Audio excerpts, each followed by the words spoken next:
So for my ingredients, I'm using 125 grams of butter, 4 apples for the apple slices, and then 250 grams of plain flour. I use 2 egg yolks. Some people use 1, but I prefer to use 2, so up to you. With this rice, I'll let you know what to do with that later on. I've got my apricot jam for a nice golden top later on. I'm using cinnamon for the seasoning of the pastry, and then I've got brown sugar. This is to season my apples nicely. I'm using a pinch of salt just for the pastry, and then a bit of sugar as well, just for taste, up to you, and then just a bit of flour for later on.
So this is the part where I use the rice. So I literally finish covering it up with foil to put it in the oven for 15 minutes. And then I pour in the rice in the middle, so as you can see there, like that, and it's simply to hold down the foil. You can reuse this rice and do whatever you normally do with it, it will be fine.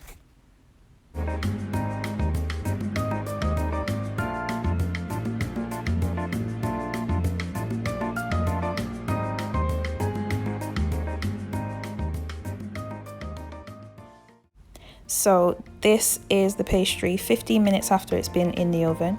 You'll notice that the base of it is a bit moist, but that's just the butter coming through, so there's nothing to worry about. And then what I do is I just put my rice on the side to cool off, and then I can put it back into storage.